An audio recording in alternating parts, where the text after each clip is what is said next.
अरे सागर, तुम आ गए? हाँ कहाँ जी। गए थे घूमने? घूमने थोड़ी गए थे दी, हाँ। काम पता करने गए थे। अरे तो तुम बीए करके सिर्फ दिन भर काम ही ढूंढते रहोगे? तो दीदी को ढंग का काम मिले तब ना। ढंग का कोई काम नहीं होता है, काम को ढंग से करना पड़ता है। दीदी वो सब छोड़ो, खाना लगाओ। खाना ही बनाने तो कैसे खाना लगा दे? तुम कोई काम करोगे ढंग से तभी ना पापा का हाथ बढ़ाओगे। अच्छा सुनो, हाँ। आज हम गांव में सुने कि अच्छा। एक सागरिका मैम आई हुई है, अच्छा। जो बहुत अच्छी लेक्चरर है बीएड कॉलेज के। तो जाके एक बार उनसे मिल लो, कहीं हो सके तुम्हारे लिए कोई उपाय बता दे कि तुम ये डिग्री कर लो, कोई कोर्स कर लो, अच्छा जॉब मिल सकता है। दीदी मैं जाऊंगा। अरे तो ठीक है, तुम चलो बगीचे में, मैं बगीचे में बैठी होंगी। नहीं नहीं नहीं, मैं जाता हूँ, आप आना, आप घर ताला लगा के आओ, मैं जाता हूँ, बगीचा में है ना पहले मैम। हम जाएंगे ना? नहीं, हम पहले जाएंगे। अरे ठीक है, तुम जाओ, तुम जाओ, हम घर बंद करके आते हैं। ठीक है दीदी, जाओ लेकिन घर। तुम कुछ बोलना मत, हम आएंगे तब बात होगी। ठीक ठीक ठीक है, जाओ घर चलो लौट। ठीक है। ठीक। मेरी बहन अभी आती ही होंगी। नमस्ते मैम। नमस्ते नमस्ते। देखिए आ गई दी, ये सागरिका रॉय जी हैं, mother international teacher training college में विख्याता है ये। बीए करके इधर उधर घूमते हो ना, तो इसीलिए मैं बोल रही थी कि जाके एक बार मैम से मिलो और पूछ लेना कि बीए करके हम और क्या कर सकते हैं कि मेरा जॉब हो जाए। तभी तो हम आ गए, और आप तो लड़ रही थी हमसे कि हम चलेंगे, पहले हम आ गए। देखिए तो ठीक है, जो पूछना है पूछ लो। मैम, पूछना ये था कि हमने स्नातक कर लिया है, जी। और अभी मैं बच्चों को, छोटे बच्चों को पढ़ाता हूँ, और बहुत जगह मैंने काम ढूंढा, तो मेरे स्नातक के स्तर का कोई काम मिल नहीं रहा है मैम। तो मैं आगे क्या करूं? अभी दी बता रही थी, आपकी चर्चा कर रही थी, तो मैंने सोचा कि मैं मैम से चल के बात करूं। स्नातक हैं आप, ये तो बहुत अच्छी बात है, टेंशन की कोई बात नहीं है। और आजकल के युवाओं के लिए तो ऐसे भी बहुत सारे क्षेत्र हैं। जी मैम। लेकिन जब आप कह रहे हैं कि आप बच्चों को ट्यूशन पढ़ाते हैं, तो मुझे लगता है आपको शिक्षण में रुचि है, पढ़ने पढ़ाने में। बिल्कुल, मैं पढ़ाने में मुझे बहुत मज़ा आता है फिर मैम। क्या चिंता है, आपके लिए सबसे अच्छा है कि आप बीएड कर लें। BEd bachelor degree of education. जी मैम। तो आप सभी जानते हैं कि अभी तो स्पेशलाइजेशन जी का मैम। समय है। जी। आप किसी क्षेत्र में अच्छा कर रहे हैं, लेकिन अगर कोई स्पेशलाइज्ड डिग्री नहीं है, जी। तो आपकी वो डिग्री अभी के कंपटीशन के समय में किसी काम की नहीं। तो अच्छा है कि आप बैचलर डिग्री आपके पास है, लेकिन आप बीएड कर लें, बैचलर ऑफ एजुकेशन। इससे आपके गवर्नमेंट स्कूल में तो है ही स्कोप। जी। जो इतने सारे प्राइवेट स्कूल्स खुल रहे हैं, उनमें काफ़ी अच्छा स्कोप है। तो क्या करना होगा ये करने के लिए, मुझे बीएड करने के लिए मैम? देखिए 2014 तक तो बीएड एक साल का कोर्स था, लेकिन उसके बाद ये 2 वर्ष का हो गया है। तो अच्छी बात ये है कि पटना के किसी भी क्षेत्र के जो जितने भी कॉलेजेस हैं, वो एक यूनिवर्सिटी के तहत आ गए हैं, जी। और कॉमन एंट्रेंस एग्ज़ाम होने लगा है। तो इससे फ़ायदा ये हुआ है कि जो प्राइवेट कॉलेजेस की मनमानी थी फ़ीस की, जी। वो बंद हो गई है। तो आपको पहले एंट्रेंस एग्ज़ाम देना होगा, और अगर वो आप क्रैक कर लेते हैं, जी मैम। तो आपकी काउंसलिंग होगी। काउंसलिंग के दौरान आपको जो कॉलेज भी मिलता है, उसमें एक फ़िक्स्ड फ़ीस के साथ आप एडमिशन ले सकते हैं, और 2 साल में आप बीएड करके एक बैचलर ऑफ एजुकेशन डिग्री लेकर किसी भी स्कूल में टीचर होने के लिए आप सक्षम हैं। लेकिन शर्त ये है कि आपके बैचलर डिग्री में आपका 50% मार्क्स होना चाहिए। मैम, अगर ये हम पास कर जाते हैं ये कोर्स, तो सरकारी नौकरी के अवसर कैसे हैं? और अगर सरकारी नौकरी नहीं लगी तो फिर प्राइवेट नौकरियों के भी अवसर हैं क्या इसमें? यहाँ मैं व्यक्तिगत तौर पर एक बात बोलना चाहूँगी जी। कि रोज़गार मिल जाना ये बड़ी बात है, और उसके बाद आप देखें कि सरकारी कि प्राइवेट। जी। चूँकि इतने प्राइवेट स्कूल खुल रहे हैं, तो अगर आपने सीटेट और एसटेट निकाला, सीटेट यानी सेंट्रल टीचर्स एलिजिबिलिटी टेस्ट, जी। और एसटेट मतलब आपके स्टेट लेवल पे टीचर्स एलिजिबिलिटी टेस्ट। तो इसको अगर आप निकाल लेते हैं तो गवर्नमेंट स्कूलों में स्कोप है।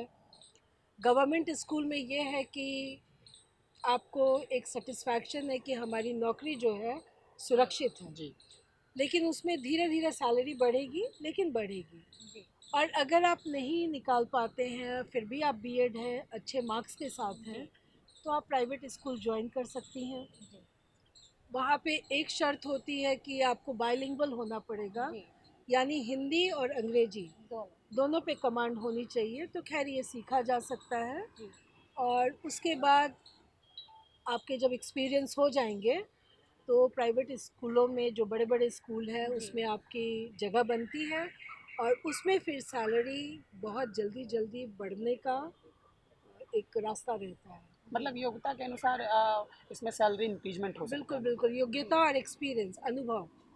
मैम इस जो ये बीएड का जो कोर्स है मैम, जी तो इसमें क्या क्या सब्जेक्ट की पढ़ाई होती है? क्योंकि ये पढ़ाने का ही सब्जेक्ट है, अगर इसको हम पढ़ लेते हैं, कोर्स कर लेते हैं तो हम पढ़ाते हैं कहीं, तो इसमें क्या क्या विषय पढ़ाए जाती हैं, कितने मार्क्स का होता है, उसको थोड़ा ब्रीफ करेंगे मैम। जी बीएड जो है बेसिकली ये ट्रेनिंग कोर्स है। जी तो मैं तो एक लाइन में यही बोलती हूँ कि आपने स्कूल में जब पढ़ाई की और आप जिस शिक्षक से बहुत ज़्यादा इम्प्रेस रहे, उनके पढ़ाने का जो तरीका था, तो जब आप उसको याद करेंगे ना तो आपको लगेगा कि बीएड का जो ये पूरा कोर्स है, ट्रेनिंग कोर्स, बहुत कुछ वही बातें हैं। जी लेकिन फिर भी चूँकि ये ट्रेनिंग कोर्स है तो इसमें कई कोर्सेज जी हैं। जी तो फर्स्ट ईयर में आपको 6 कोर्स और एक आपके जो अपने ऑनर्स सब्जेक्ट है जी उसको पढ़ना होता है, जिसको कि पेडागोजी कहते हैं। और जो 6 कोर्स है उसे बीसीसी कहा जाता है। बीसीसी यानी बेसिक कोर करिकुलम, जो कि बीएड में आपको पढ़ना ही है। और जब आप सेकेंड ईयर में जाते हैं, फर्स्ट ईयर उत्तीर्ण होकर एग्ज़ाम के बाद, तो सेकेंड ईयर में आपको 3 बीसीसी कोर्सेज पढ़ने होते हैं। जी और उसमें फिर एक पेडागोजी होता है। अगर फर्स्ट ईयर में आपने हिस्ट्री ली जी उदाहरण के तौर जी पे, तो सेकेंड ईयर में आपको सिविक्स लेना होता है। अच्छा समझ जी गया। तो ये तो हो गया मैम की आर्ट्स का। अगर कोई साइंस से बीएड करना चाहता है कि जूलॉजी ऑनर्स है, बॉटनी ऑनर्स है, जो भी है, बिल्कुल तो बिल्कुल। क्या उनको भी 6 सब्जेक्ट पढ़ने ही पड़ते हैं? हाँ, ये 6 कोर्स है जो करना ही होता अच्छा, है। तो इसलिए अगर कर साइंस में अगर पढ़ेंगे तो उसमें 6 कोर्स कौन सा होंगे? नहीं नहीं, साइंस एक अलग है। जी जैसे बीसीसी 1 2 3 4 5 6, जी ये बेसिक कोर कोर्स है जो सबके लिए, सभी को पढ़ना है, अच्छा इक्वल है। इक्वल है। हाँ और जो 7 आपका पीएसएस है, जी उसमें मैथ्स वाले मैथ्स पढ़ते हैं कि मैथ्स को कैसे पढ़ाया जाए। जी जी हिंदी वाले हिंदी पढ़ते हैं कि हिंदी को कैसे पढ़ाया पढ़ाया जाए। जाए। इसमें सेमेस्टर होता है मैम या ईयर होता है, क्या मतलब कितने कितने ईयर दिन पे? Year year. आपके, जी, सेमेस्टर नहीं होता। आपको एक सेंटअप एग्ज़ाम देना होता है और फिर जी फाइनल एग्ज़ाम। तो मतलब कि वो एक सेंट मतलब कंबाइंड एग्ज़ाम होगा, कंबाइंड। उसको मतलब पास जी जी करेंगे, जी, तब फिर हम बीएड में कहीं एडमिशन ले ले पाएंगे। पाएंगे दोनों ईयर पास करने के बाद। और उसके बाद फिर 2 एग्ज़ाम आपने बताया, वो जी, अगर पास करते हैं तो गवर्नमेंट या फिर गवर्नमेंट। प्राइवेट, तो रास्ते खुले हैं अगर हाँ, आपका रास्ते स्किल खुले अच्छा है हैं। तो। जी स्किल अच्छा है और डेमो आपको लेते हैं वो, उसके जी बाद डिसाइड करते हैं। मैम तो इसमें मतलब ये कह सकते हैं मोटे तौर पे कि पढ़ाने का तरीका जो होता है, जो पढ़ाने का जो प्रोसेस है, जो टीचर कैसे पढ़ाएंगे, जी इसकी सारी जी। पढ़ाई इसमें होती है।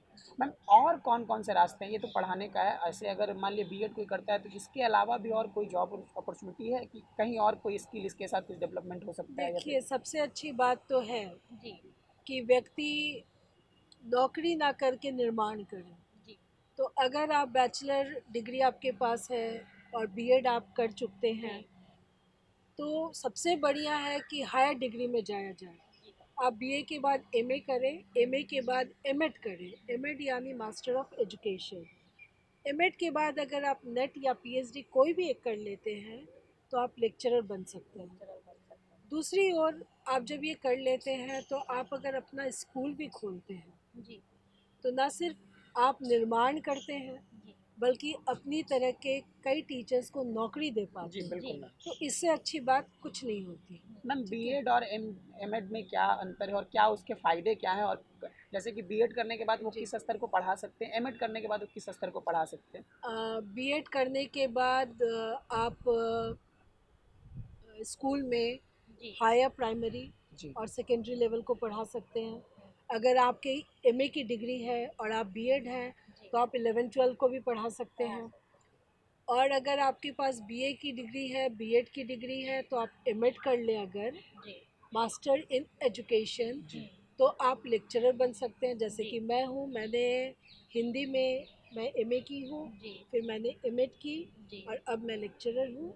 और अगर नेट या पीएचडी हो जाए साथ में, या नेट या पीएचडी कोई एक, तो आप गवर्नमेंट कॉलेजेस में भी प्रोफेसर बनने के लिए एलिजिबल होते हैं। अच्छा, एमएड करने के लिए बीएड होना ज़रूरी है क्या? या बिल्कुल, फिर क्योंकि एमएड मास्टर डिग्री है, मास्टर ऑफ एजुकेशन।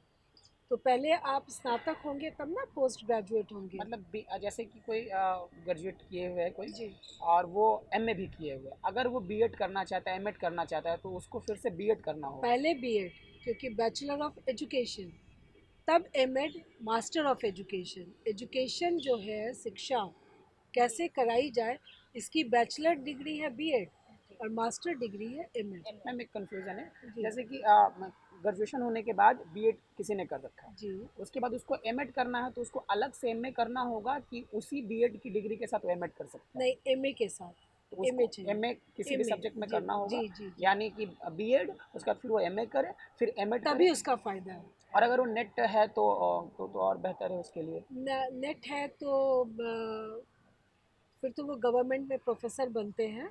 और एमएड के साथ नेट है तो वो टीचर्स ट्रेनिंग कॉलेज में लेक्चरर बनते हैं। टीचर ट्रेनिंग जी, कॉलेज में वो। टीचर्स ट्रेनिंग कॉलेज में आपके लिए एमएड की डिग्री मस्ट है, ये होना ही चाहिए।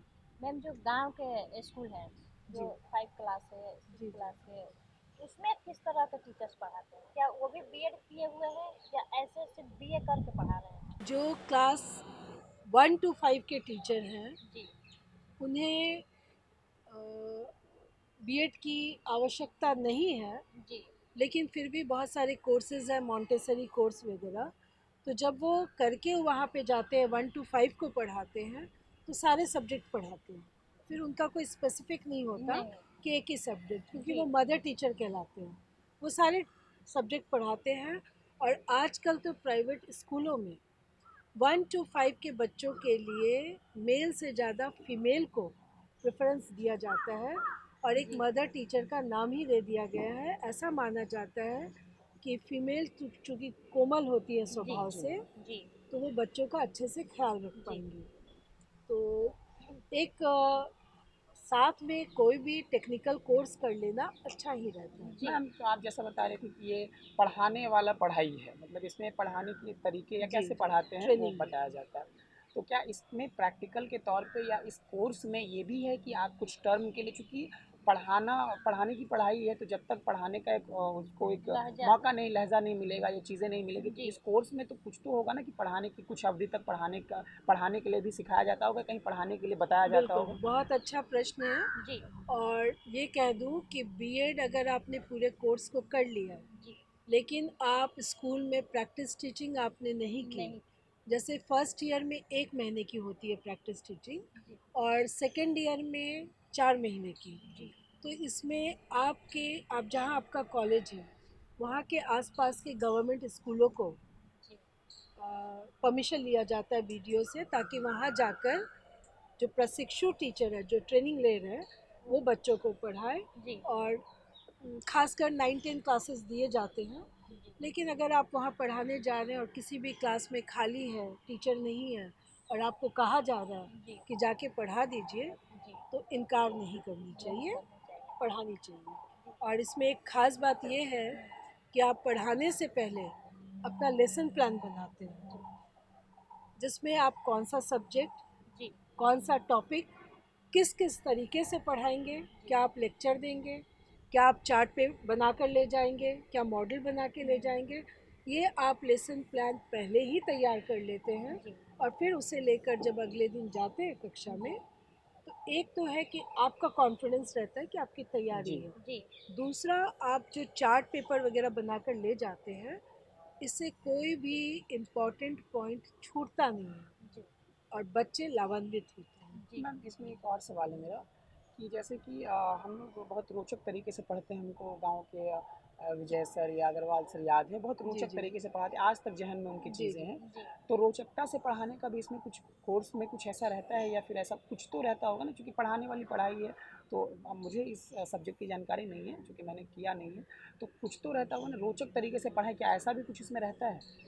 बिल्कुल। जी इसमें इस ट्रेनिंग के दौरान एक शिक्षक को कैसे बच्चों को हैंडल करना है, जी कैसे बच्चों के साथ संप्रेषण करना है, भाषा सहज होनी चाहिए। जी आपको रोज रोज नए उपाय खोजने चाहिए जी कि इस टॉपिक को मैं कितना रुचिकर बना सकूं। जी जी दूसरी बात, एक टीचर होने के नाते आपको, आपके लिए सारे बच्चे बराबर जी हैं। जितने कक्षा में अगर 40 बच्चे हैं, हम्म, सब एक बराबर हैं।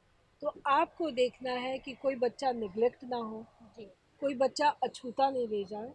तो सबसे बड़ी बात है कि एक टीचर होने के नाते आपको छात्र छात्राओं को मोटिवेट करना है। जी जिन्होंने मन नहीं लगाना है उन्हें भी आपको कहना है कि आप बहुत अच्छा कर सकते हैं, जरा सा ध्यान दें। और अगर गंभीर रहें आप पूरे समय, तो गंभीर व्यक्ति को तो बच्चे क्या कोई भी पसंद नहीं करता। नहीं तो आपको थोड़ा सा रोचक बनाना। रोचक बनाना है। मैम एक चीज़ और सवाल है मेरा कि जैसे अगर कोई जैसे मैं पढ़ाता हूँ, जी मुझे जी ट्यूशन पढ़ाना अच्छा लगता है, जी मैं पिछले कई दिनों से कुछ प्राइवेट इंस्टीट्यूट में पढ़ा भी रहा हूँ। तो कोई जो कैंडिडेट है वो पहले से कहीं पढ़ा रहा है, किसी प्राइवेट स्कूल में 2 साल 3 साल पढ़ा रहा है, जी और अगर वो बीएड करता है तो उसको कुछ उसका फ़ायदा मिलता है, या फिर एक तो ऐसा है कि डिग्री में उसको कोई फ़ायदा मिलता है, और अगर वो पहले से पढ़ा रहा है तो सब्जेक्ट में उसको सहूलियत होती है, ये मैं जानना चाहता हूँ। डिग्री में कोई फ़ायदा नहीं मिलेगा, इसलिए जी कि आप ट्यूशन पढ़ा रहे हैं, क्योंकि 80 मार्क्स के थ्योरी होते हैं। जी कोर्स 1 2 3 ये तीन 80 मार्क्स के हैं, जी और 20 मार्क्स का प्रैक्टिकल होता है। तो आपके मार्क्स तो डिग्री के लिए अहमियत रखते हैं। आप कितनों को ट्यूशन पढ़ा रहे हैं, इससे इसको लेना देना नहीं है। हम्म, और कोर्स 4 5 6 40 मार्क्स की थ्योरी, जी 10 मार्क्स का प्रैक्टिकल होता जी है। तो मार्क्स तो काउंट करते ही हैं। जी जी तो आपको रिज़ल्ट तो अच्छा करना ही है। ठीक है। सहूलियत ये है कि चूँकि पहले से आप पढ़ा रहे हैं, तो जब आप नौकरी के तौर पर किसी कक्षा में एज अ टीचर जा रहे हैं, जी तो उसका फ़ायदा आपको भी है, क्योंकि आपको अनुभव है। और बच्चों को भी मिलेगा, क्योंकि आप एक अनुभवी शिक्षक हैं। आप जानते हैं कि बच्चों के साथ संप्रेषण कैसे करें और विषय को रुचिकर बनाकर बच्चों को कैसे पढ़ाएं। मैम 2 आप बताई थी एग्ज़ाम पास करना होता है बीएड करने के बाद। तो एक एग्ज़ाम आप बता रही थी वो पूरे ऑल इंडिया वैलिड है, और जी। दूसरा जिस आप राज्य में हैं उसमें वैलिड है। तो मैम मान लीजिए कि वो जो देश वाला जो है वो मैंने क्रैक कर लिया, तो फिर हमको जहाँ भी मैं चुनूँ उसकी प्रक्रिया क्या है, कि अगर हमको कहीं जॉब चाहिए तो उसकी प्रक्रिया क्या है, वो थोड़ा ब्रीफिंग करेंगे मैम आप?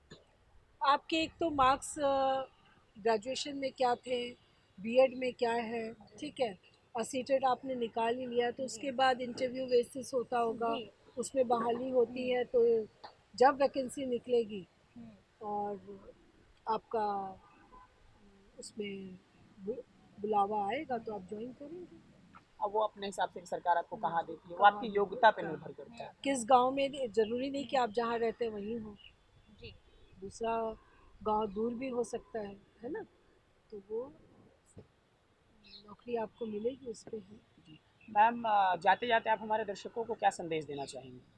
कहना ये है युवाओं को कि ये जो समय है, ये स्पेशलाइजेशन का है।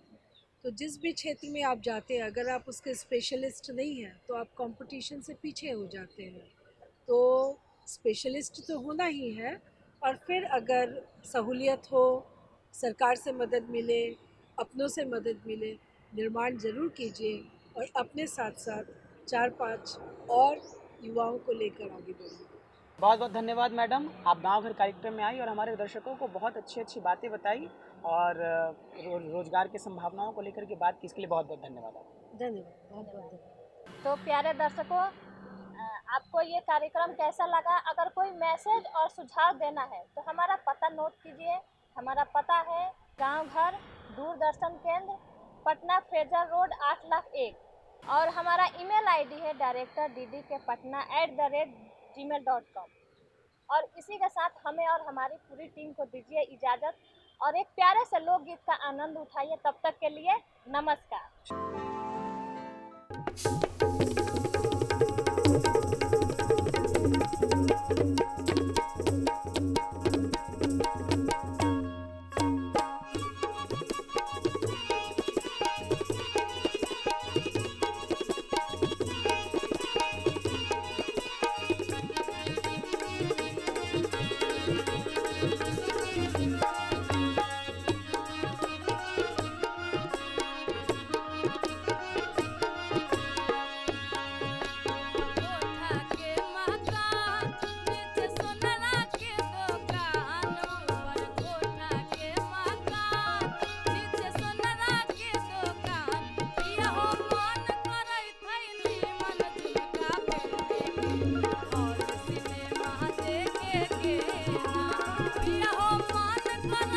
मन